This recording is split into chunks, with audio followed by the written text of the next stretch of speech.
Hey guys, and welcome back to another video. Welcome back to the YouTube channel. Welcome back to another episode of Premier League Countdown. Today is the Newcastle United episode, and we are joined by Strasbourg Steve. How you doing, mate? I'm pretty good, bro. I'm just chilling. But I'm excited about the season. And there's already some of the other European leagues kind of starting. So it's getting back into the swing of things. So Yeah. I'm doing good, bro. Doing good.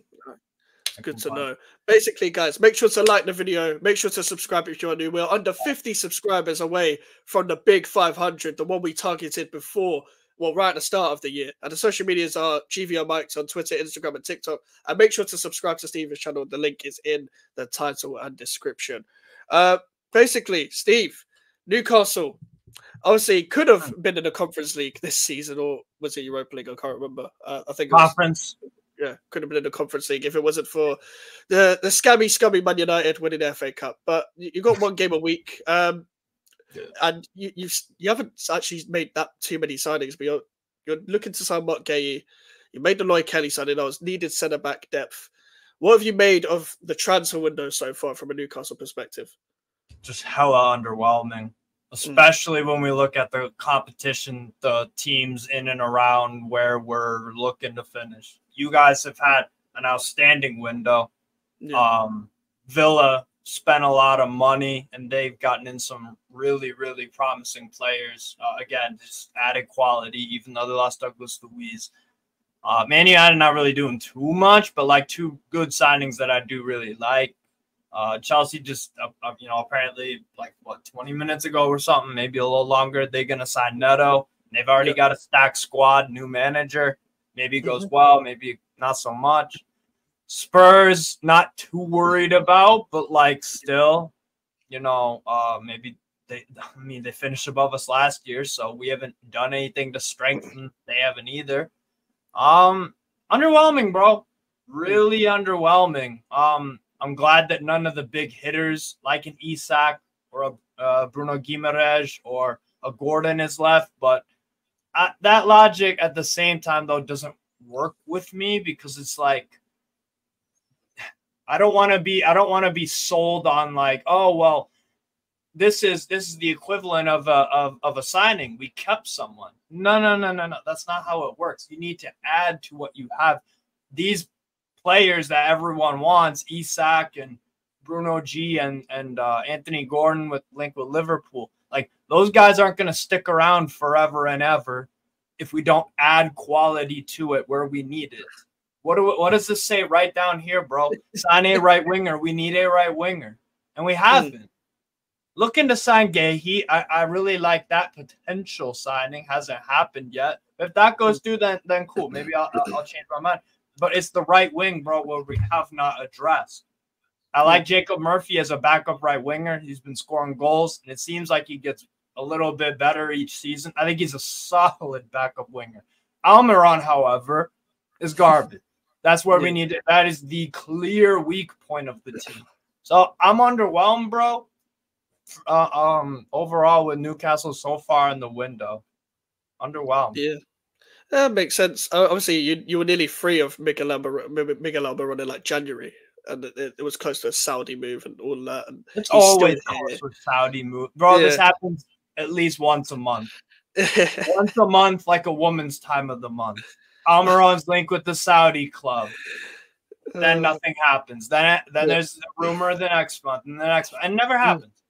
So I just got used to that cycle of like, oh, he's linked with the Saudi. No, he's not. Like whatever. So I stopped getting excited after the second time. It's what it is, man. Obviously, below your name, as you said, it says Newcastle signed a right winger, and obviously the Mark Gay links as well. What other positions do you want Newcastle to address? More looking at kind of the outgoings. Like for me, I'd probably move on from Trippier. I'd be probably looking to cash in on a Joe Willock, just because I think every time he comes back, he's a good player. There's no doubt.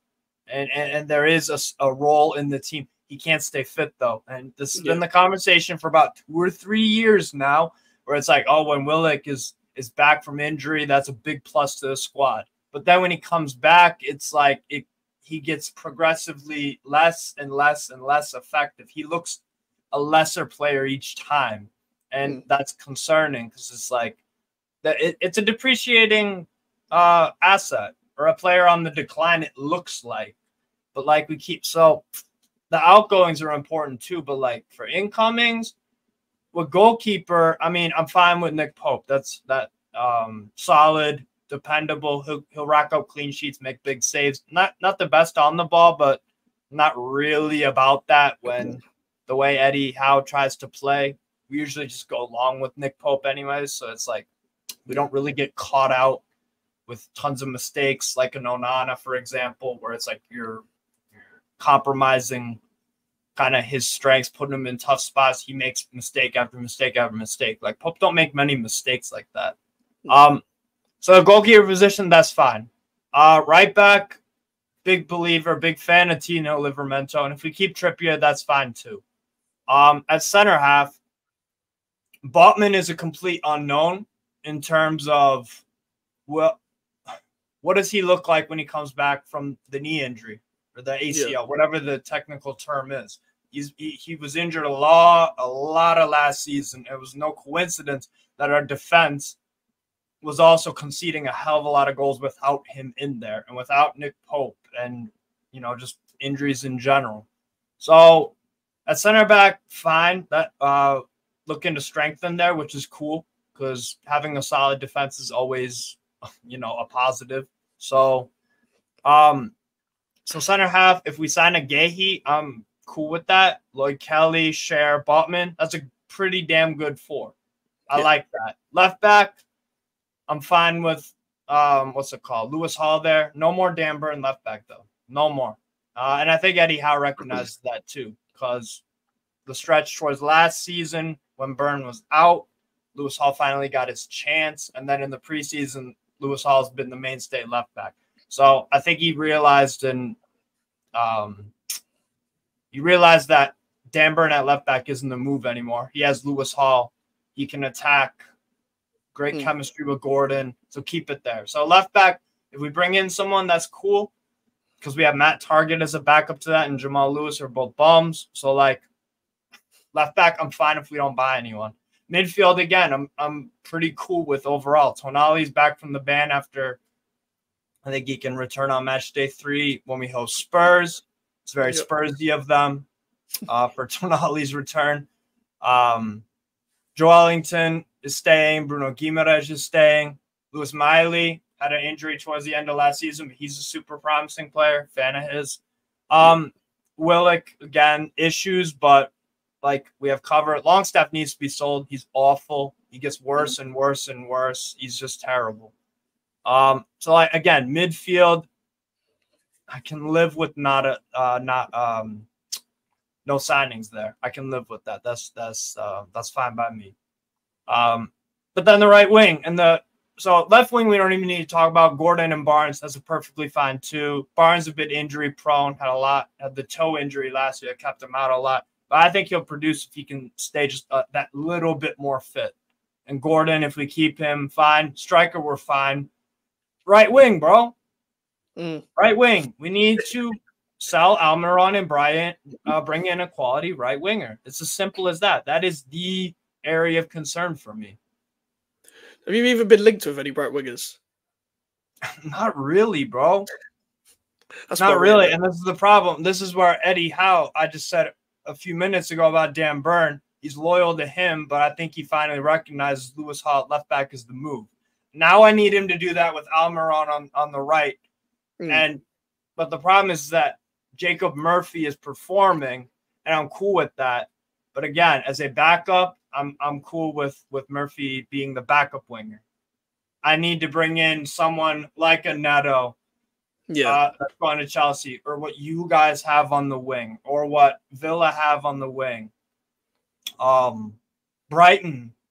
We sold Yakuba Minta to Brighton for all that money. I started him right wing game week 1. Watched him at Feyenoord last year. Struggled early, but he got better and better and better as the season went on. And he was outstanding overall. Like that was the perfect loan for him at Feyenoord because yeah, he struggled, but like you literally saw the player progressing and developing. That's exactly what you want the loan to do. Then we saw him to Brighton. So the right wing is the biggest concern, bro, bar none. And we're not linked with any. It's been a minute. I think the last time that we've been, and I viewed this player as more of a attacking 8 or a 10, is Lee Kang-in from Paris Saint-Germain. You could play him on the right a little bit, but he doesn't have that, like, he's not an actual winger, a wing fielder if you wanted to play him there, but like play him as an 8 or a 10. That was the last time. I don't even know if that was a real rumor. But like, yeah, we're not even linked with right wingers, bro. It's a big worry because I think Eddie Howe now sees Jacob Murphy as the starter. And it's like, no, we need to have him as the backup because he can have a real impact. And if the main right, let's say we sign Kubo picks up an injury for a month, I'm cool with running Jacob Murphy out there for a month. I'm cool with that. He's consistent, hardworking player, can shoot, can pass a bit. Like, but I don't want Murphy to get injured and Almiron is the guy we have to play for that month. That's the difference, bro. Yeah, that makes sense. Like, obviously, as you said, the Mark Gay signing isn't done. In fact, I'm pretty sure the first bid got rejected from what I saw. But if you was to go within this, let's say the transfer window ended, and you had this squad, and you got Mark Gay in, how confident would you be in Newcastle getting European football? Pretty confident, and it depends on the coefficient as well. Yeah, how well the English teams do in Europe, because then you get another European place, so that we're not in the predicament of last season where the FA Cup final, Man City had to win it for us to get into the Conference League instead of Man United grabbing the Europa, and it shifts to Chelsea. So top 6 with the signings you're making, I'm not at that, bro. It's giving me a lot of concern. And same thing with Aston Villa. It's giving me a lot of concern. I think the one thing that I can trust about us, and if we sign Gahey, we're going to go back to what we did Eddie Howe's first full season. We'll go back to that, where we are very, like, we'll have, if everything goes right and we sign a Gahey and health is relatively normal, some injuries here and there. Maybe you lose one guy for a long time, but nothing crazy where it's like Tonali, year-long suspension, Pope, etc., etc. Like, if we can, then, and we can score goals. We scored like 84 goals last year. That was the 4th best in the league, 1 behind Liverpool, and then I think like 6 or 7 behind Arsenal and City, give or take, maybe a little bit more. Like, we can score goals, and I've seen us also put in a stellar defensive performance throughout a whole season. So I feel kind of confident, but like, it's the lack of action from us and the signings that I'm seeing you guys make in the Villa. So I'm a bit mixed, kind of 50-50 about it, because you guys don't have Europe. And I'd argue maybe your squad is looking a bit stronger. Certainly the 11s are the starting 11s. It's not much of a difference. You could say Newcastle's slightly better, or you can make an argument that West Ham's is slightly better. So again, it's one of those. You have a new manager as well, Lopetegui. I like him. He's a good manager. So I think that, again, is Eddie Howe better than Lopetegui? Maybe you can make a case for one or the other, but it's not a huge difference, I don't think. So, like I said, bro, just kind of mixed confidence a little bit. Yeah, that makes sense. Like, obviously, people seem to forget because of last season, and people's memories are very short in football. Like 2 years ago, especially in Eddie Howe's first full season, that defense was almost breaking records, you could say. Like, especially at the home games, but even you had a good waveform as well. Like, to try and break down that back four, especially with Botman and Shire at his best, like, barely conceded any goals. Like, you barely lost any home games. Like, I think you might have lost like 1, maybe, and that was it. Yeah, great, but do you think Eddie Howe could go back to that? Where is it easy for him to go back to that for his first season? Was it due to the fact that it was just injuries last season, or is there anything tactically he needs to go back to for his first season that made him and Newcastle, you know, hard to beat and scoring goals? I think the fact that we're apparently going in really, really hard pause on Gehi, that we're clearly, it looks like that's a big priority signing. It looks like that's the focus. Yeah. Right? It looks like that is, we need to strengthen our defense, and then we can go hit on the counter because we have Gordon, Isak, Murphy, and then Wilson off the bench, or Nasula, who we signed for 15 million. Maybe we'll see if he's any good. And we have Barnes off the bench as well. And we have that 3 in midfield that can perfectly fine with defense and breaking up play. Bruno can, you know, those beautiful passes from deep. Like, so I think we are gonna be like more of the counter attacking. We'll definitely like what's it called? We'll definitely like take it to teams. It's the approach that I think suits the team best, really. And if we sign Gehi, that for me shows like, okay, clearly we're going in this route because it worked in the season and a half. Well, not season and a half, now 2 seasons ago. So yeah, I think Eddie Howe would be able to kind of change that up a bit. Yeah, to be honest. Well, unfortunately for Newcastle, there's always a player that's always linked away.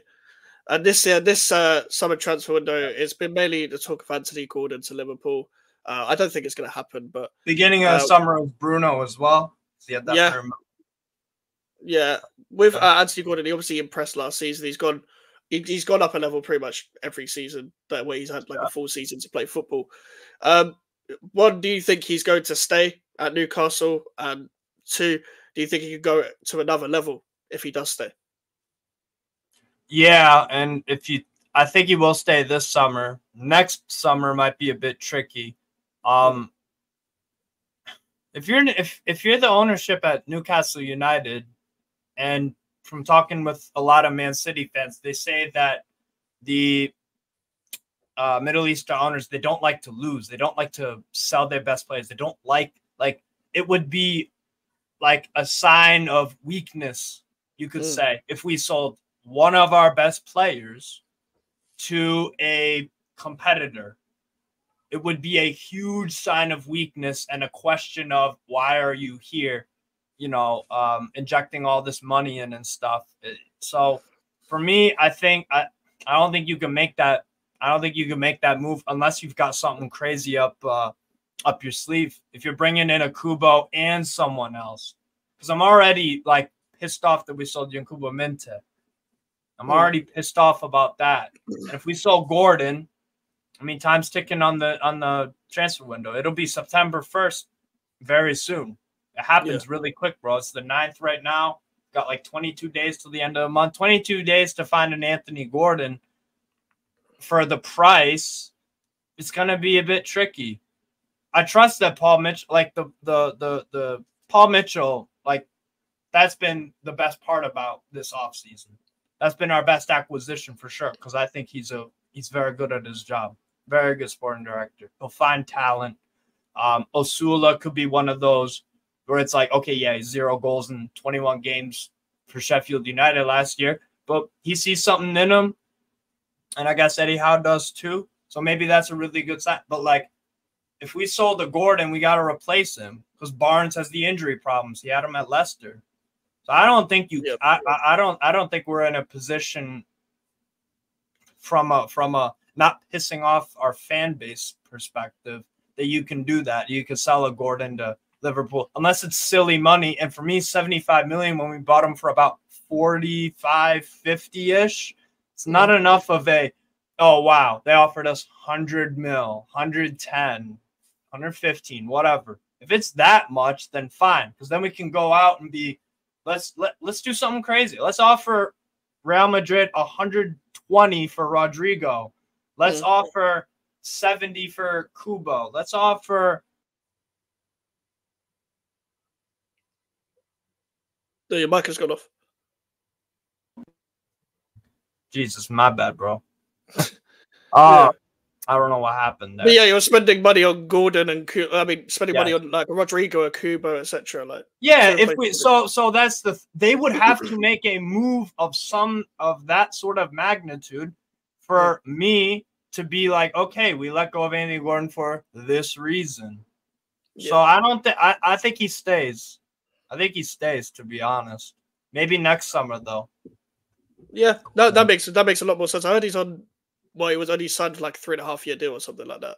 Was it 3.5 years? Yeah, we signed him in January. Yeah, that makes sense. All right, my last question is like, obviously I talked about what you want to see from the transfer market, off the pitch, etc. What's your expectations for Newcastle, like league position wise, cups wise, and on the pitch? Like, what do you want to see from Newcastle this season? I want to see us win a cup, at least make a final. Do I think that happens? No, we're Newcastle. We don't win stuff. It's been 60 odd years since we won anything of note. So like I don't expect it, but that's what that's the goal of the program, to win a trophy. To get and do whatever you can in the Premier League. But like the FA Cup and Carabao Cup is there. It's there for us to make a run. It's there. Like we've made a final under Eddie Howe with not as good a team as this one. So that's my thing. Like in the league, given your signings and Villa's and just everyone else, I think we finished like 6th or something. I think we finished 6th because like those injury problems, bro. If an Isak goes down, Wilson is good, but he's not gonna bang in 20 or 19 or however many Isak got last year, around that range, because he can't stay fit either. No, he can't. Unless it's against West Ham, he'll score. Yeah, exactly. So, bro, it's one of those where it's like the competition that I keep saying it over and over again, but you guys in Villa are having great windows, and I gotta reconsider squad for squad. Are we really better than them? Kind of thing. So, that's my worry. But yeah, for me, I want target the cups for sure. The league is the league. Just try and win every game. It won't happen, but like, just take it game by game sort of thing. Yeah, that makes sense. I think just quickly from a West Ham perspective, like, I don't think we're going to kick in until next year, but only just because I think we're integrating a lot of new players. We're playing a whole new different style of play. We're going to shift out a lot of the players that were playing. Well, not even shift out, but there are a lot of the players that played last season are squad players now. Ward-Prowse ain't playing. Yeah. Suchek ain't playing. If we need to sign a right back. Sufa won't play. Even Mavropanos now that Sidibo will probably sign Mavropanos. Ain't even going to play that much. Antonio's not going to play that much. So we're still shifting out like a lot of the old crop. I don't think we'll be much of a threat, but I think I'm not going to spoil the Premier League predictions video, but I didn't predict us to finish as high as people may think. But that's because like everyone's really taking in the transfer dopamine right now. I think we need to just see almost the outline of what we can do, and then we need to kick on. Then I expect us to finish in Europe, because Europe is the standard, but it's just what this manager has integrated. Like, I'll just give him time under this structure. He'll have no excuse under the structure next season, but this is first season. So I don't think we're going to be a threat. I think Villa would definitely be a threat, even though they've got Champions League football. And yeah, I give my thoughts on all of that in the Premier League predictions video. Yeah. So make sure to check that out. I don't know. What are you expecting for Newcastle, though, if you don't mind? Yeah, for me, I expect Newcastle to finish in European spots. I expect, I think because you guys are playing one game a week, I expect Eddie Howe to revert back to type as he did a couple of seasons ago. I expect you guys to have less injuries. I expect you guys to what I love about Eddie Howe, I've loved Eddie Howe since the Bournemouth days, is to get the best out of what he has and to squeeze as like much Jacob Murphy. Yeah. What he's done with Jacob Murphy's been brilliant. That's what he did at Bournemouth. People forget with Bournemouth, he had League One players. They got promoted twice. Yep. He still had players from League One, and they survived relegation on one of the smallest budgets in the Premier League possible. And I think he's going to revert back to. Then they finished 9th. One of his years as well. 9th. Yeah, he finished 9th. Yeah, like they had a front two for a long time of Josh King and Callum Wilson.